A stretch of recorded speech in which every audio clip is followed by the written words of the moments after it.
Yeah, it's really annoying. I just wanted to. So imagine, What's this? you're located in the West Bank of Israel, and you are a parent of one of the teenagers that got kidnapped there. It is a it happened in one of the most harsh and volatile conflicts that we have seen in recent years. And this is a sad, upsetting time for the parents of Eyal Ifar, Gilad Shar, and Naftali Frankel. The teenagers, all they were doing was coming home from for holiday, and they were kidnapped.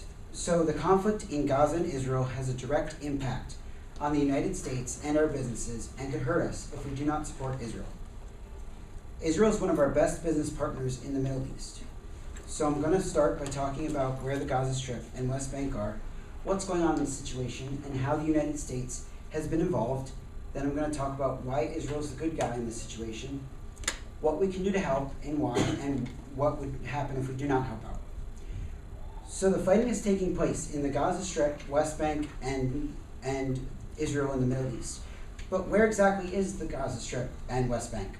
The Gaza Strip is a Palestinian territory on the eastern coast of the Mediterranean Sea, bordering Egypt and Israel. And the West Bank is a contested Palestinian territory, contested by Israel, and it is in the western part of Israel, bordering the Dead Sea and Jordan. So what is going on in this situation, and how has the U.S. been involved? Israel and the U.S. have been allies since 1947, when the United States, under President Truman, recognized the State of Israel. Israel is in current conflict with Hamas. Gaza and the West Bank are where the fighting is taking place. They are mainly Palestinian-owned lands run by this group known as Hamas. Hamas is a Palestinian insurgent group that is a branch of the Muslim Brotherhood that has controlled Gaza since 2007. According to the United States Chamber of Commerce, Israel has the highest density of startup companies in the world. In 2013, the United States provided $3.1 million in economic and military assistance to Israel. This aid not only directly benefits Israel, but serves U.S. security interests by supporting a strategic American ally in a vital but volatile region. Our military and defense industries, and even our biggest high-tech companies, all depend on a strong and independent Israel. If we abandon Israel now, it could be worse than a crime.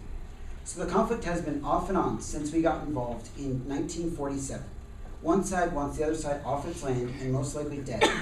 Palestine, what they want is they want to establish a nation, and Israel wants to take back the land.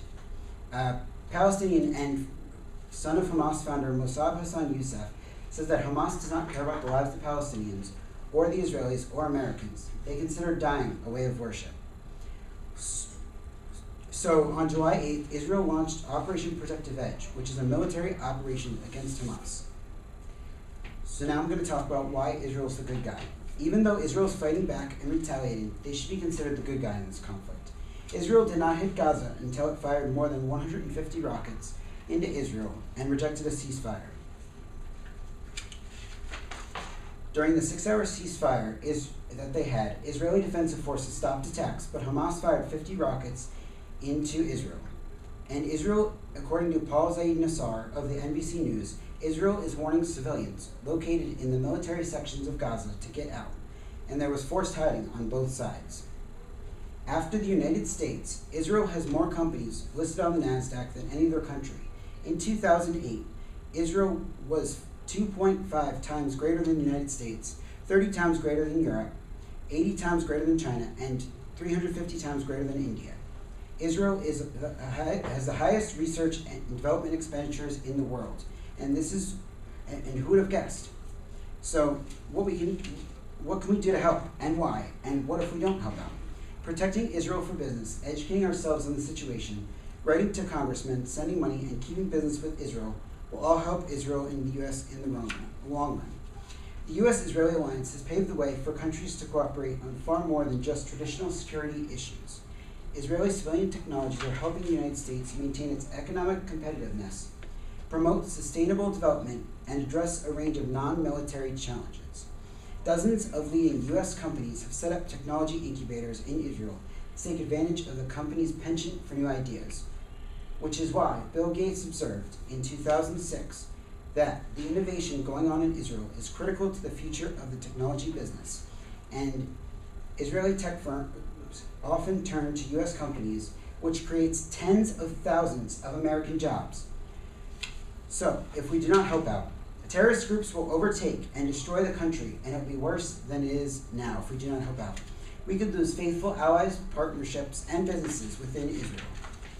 The conflict could spread far beyond the Israeli borders, and it is presenting challenges to the U.S.'s ability to advance its interests in the Middle East. Many companies have set up operations in Israel, such as Boeing, Dell, General Electric, Hewlett-Packard, and many more, and we need to protect them.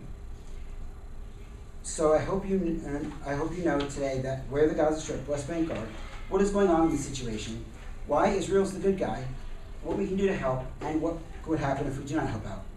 I wish I could say that the 3 teenagers kidnapped were returned home safely, but unfortunately, the 3 teenagers were found dead, and this is an act of terror by Hamas. If we do not help them out, they could be overrun by terrorists. If we do not help them out, they could be wiped out. If we do not help them out, we in America could lose valuable business partners in this part of the world, and they could be refugees within their own nation. I hope you are all now aware of the conflict in Gaza and Israel and how it has a direct impact on the United States and our businesses and how it could hurt us if we do not support Israel. Israel is one of our best business partners in the Middle East. We need to do all we can to protect this hub of innovation, technology, and agriculture.